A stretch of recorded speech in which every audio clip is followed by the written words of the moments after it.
Hello student, आपका स्वागत है आपके अपने YouTube channel JMS coaching institute में। हम कक्षा 12वीं फिजिक्स में अध्याय 5 कर रहे हैं, चुंबकत्व एवं द्रव्य।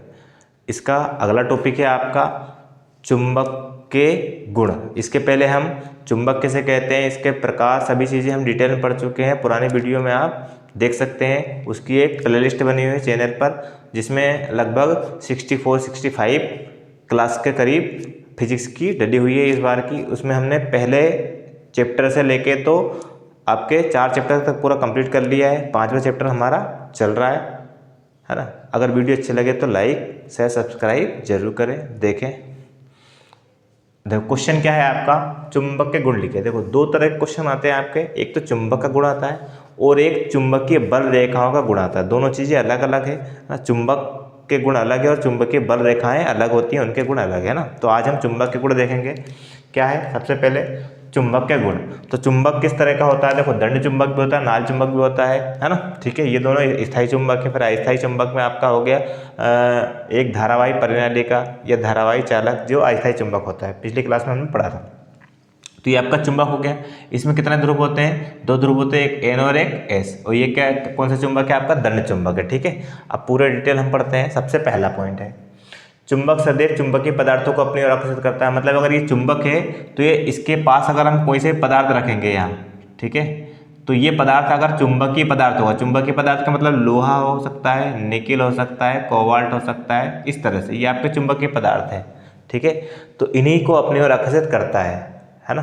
तो पहला पॉइंट सिंपल सा है कि जो चुंबक होता है वो हमेशा चुंबकीय पदार्थों को अपनी ओर आकर्षित करता है। थोड़ा सा ध्यान से देखोगे तो सभी चीज़ें यही याद हो जाएंगी, आपको डबल से पढ़ने की जरूरत नहीं पड़ेगी। ठीक है, दूसरा पॉइंट देखो आप, चुंबक के समान ध्रुव। समान ध्रुव मतलब एन ध्रुव, एन का समान ध्रुव एन ही होगा और एस का समान ध्रुव एस ही होगा। ठीक है, अब जैसे यही आपको बताते हैं, तो चुंबक के समान ध्रुव एक दूसरे को क्या करते हैं, प्रतिकर्षित। समान ध्रुव मतलब इसके पास एक और चुंबक में अगर मैं ले जाऊं, ठीक है, ये चुंबक के टुकड़े कर लेते हैं, तो ध्रुवों को हम अलग अलग नहीं कर सकते फिर भी।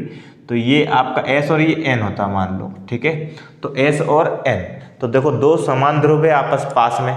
अगर 2 समान ध्रुव पास में होते हैं तो उनमें क्या होता है, आपका प्रतिकर्षण होता है। क्या होता है, प्रतिकर्षण। ये एस है और ये भी एस है, तो एस और एस में क्या होगा, प्रतिकर्षण। तो वही लिखा है आपका, चुंबक के समान ध्रुव एक दूसरे को क्या करते हैं, प्रतिकर्षित करते हैं। तो एस और एस में प्रतिकर्षण होगा। मान लो ये एन, ये एस होता और ये एन होगा। ठीक है, और यहाँ आपका ये कौन सा है, एन और ये एस। अभी भी क्या आपका समान ध्रुव है, चाहे वो एन एन हो या एस एस हो, दोनों में क्या होता है, प्रतिकर्षण होता है। समान ध्रुवों में क्या होता है, प्रतिकर्षण होता है। ठीक है, लेकिन जैसे ये चुंबक का एन ध्रुव था और ये चुंबक का क्या था, एस ध्रुव था। ठीक है, अब इनको अगर पास लेके आएंगे, जब समान ध्रुव को पास लेके आ रहे हैं तो प्रतिकर्षण हो रहा है, मतलब एक दूसरे को दूर हटाने का प्रयास कर रहे हैं।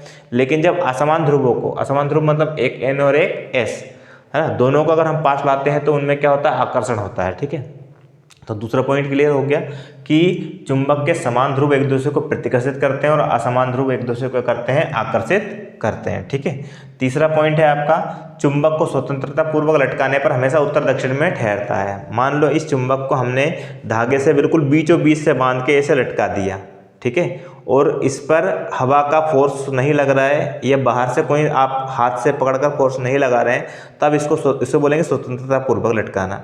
अब ये थोड़ा देर तो घूमेगा और उसके बाद क्या होगा, रुक जाएगा इस तरह से। मान लो ये एन ध्रुव है और ये एस ध्रुव है, तो इस तरह से रुक गया ये। तो जिधर उत्तर होगा उधर एन ध्रुव हो जाएगा और जिधर दक्षिण होगा उधर एस ध्रुव हो जाएगा। तो हमेशा चुंबक उत्तर और दक्षिण दिशा में ही ठहरता है अगर उसको स्वतंत्रता पूर्वक लटकाया जाए। ठीक है, तीसरा पॉइंट है आपका, सॉरी चौथा पॉइंट है आपका, चुंबक के दोनों ध्रुवों को किसी भी परिस्थिति में अलग नहीं किया जा सकता। मतलब इस चुंबक के चाहे कितने भी टुकड़े कर लें, इतना बड़ा चुंबक है, इसको छोटे से छोटे टुकड़ों में इतने बड़ा भी अगर कर लिया, जितने भी छोटे टुकड़े कर सकें वो कर लें, लेकिन कभी भी उनके ध्रुवों को अलग नहीं किया जा सकता है। जैसे मान लो इसमें ये एन ध्रुव था, ये एस ध्रुव था, अब इसके अगर टुकड़े कर लिए तो इसमें एन और एस ये हो गया और इसमें एन और एस ये हो गया। ठीक है, इस तरह से छोटे छोटे टुकड़े भी कर लें, कितने टुकड़े कर लें तो सभी टुकड़ों में क्या होगा, एक एन ध्रुव होगा और एक क्या होगा, एस ध्रुव होगा। इस प्रकार हम बोल सकते हैं कि चुंबक के दोनों ध्रुवों को किसी भी परिस्थिति में हम अलग नहीं कर सकते, चाहे कितने भी छोटे टुकड़े कर सकते हैं उसके, लेकिन वो अलग नहीं होंगे, है ना। अगला है आपका, चुंबक को गर्म करने पर धीरे धीरे क्या चुंबकत्व धीरे धीरे नष्ट हो जाता है। मान लो ये चुंबक है आपका और इसके चुंबकत्व को हमें खत्म करना है। देखो चुंबकत्व देने में समय लगता है और लेने में भी समय लगता है, ठीक है। अब इसे चुंबकीय गुणों को खत्म करना है, ये इसमें चुंबकीय गुण दिए हुए थे, ठीक है। तो हम क्या करेंगे, इसको गर्म करेंगे। तो गर्म करने पर धीरे धीरे गर्म करने पर इसका चुंबकत्व क्या हो जाएगा, धीरे धीरे समाप्त होने लग जाएगा। मतलब गर्म करने पर या ठोकने पीटने पर चुंबकत्व क्या होता है, धीरे धीरे समाप्त होने लगता है। तो इसका चुंबकीय गुण धीरे धीरे क्या हो जाएगा, खत्म होने लगेगा। एक स्थिति ऐसी आएगी, जैसे मान लो हमने 5 डिग्री टेम्परेचर बढ़ा दिया, चुंबकत्व खत्म हुआ, फिर हमने थोड़ा सा और बढ़ा दिया, फिर थोड़ा सा और बढ़ा दिया। इस तरह से हम 1-1 डिग्री बढ़ाते जा रहे हैं, चुंबकत्व धीरे धीरे नष्ट होता जा रहा है। मान लो कि 10 डिग्री पर पहुंचते ही इसका चुंबकत्व पूरी तरह से नष्ट हो जाता है। मतलब इसमें जो चुंबकीय गुण थे वो पूरी तरह से नष्ट हो जाते हैं। कब, जब 10 डिग्री पर पहुंचे। तो उस 10 डिग्री को ही हम क्या कहते हैं, क्यूरी ताप कहते हैं। क्या कहते हैं, क्यूरी ताप। कि जिस टेम्परेचर पर आने पर चुंबकीय गुण पूरी तरह से समाप्त हो गए, उसे क्या कहेंगे, क्यूरी ताप कहेंगे। परिभाषा देखें आप, चुंबक को गर्म करने पर चुंबकत्व धीरे धीरे नष्ट होता है। उच्च ताप तक गर्म करने पर चुंबकत्व पूरी तरह से क्या हो जाएगा, नष्ट हो जाएगा। इस ताप को, जिस ताप पर वो चुंबकत्व पूरी तरह से नष्ट हो जाता है, उसे हम क्या कहते हैं, क्यूरी ताप कहते हैं, ठीक है। तो आपसे पूछा जाए क्यूरी ताप किसे कहते हैं, तो आप उसकी डेफिनेशन बता सकते हैं। फिर अगला है आपका, यदि चुंबक के समीप लोहे की छड़ लाते हैं। मान लो एक चुंबक था, ठीक है, और इसके समीप हम लोहे की छड़ लेके गए। ये लोहे की छड़ है ना, ठीक है, लोहे की छड़ है, चुंबकीय पदार्थ है, हमें पता है। जब चुंबक के समीप अगर लोहे की छड़ लाते हैं, तो जैसे अगर इसमें N ध्रुव है ना, तो पास वाले तल पर प्रेरण की क्रिया क्या कहलाती है, कि पास वाले तल पर विपरीत ध्रुव और दूर वाले तल पर समान ध्रुव उत्पन्न होता है।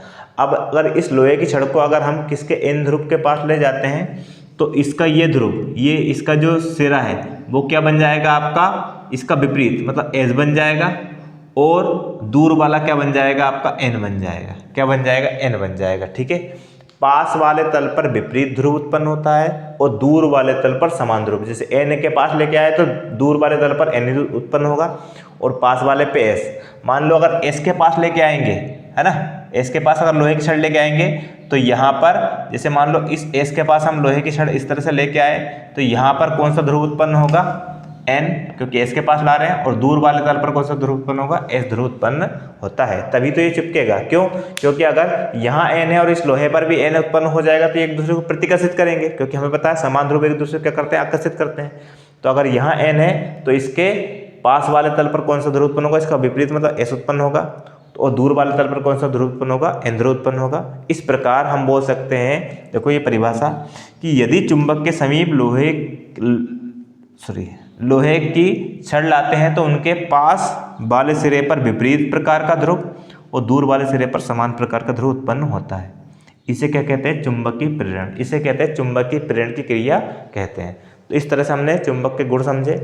अगली क्लास में चुंबकीय बल रेखाओं के गुण को हम देखेंगे। अगर क्लास अच्छी लगे तो दोस्तों को शेयर जरूर करें। धन्यवाद।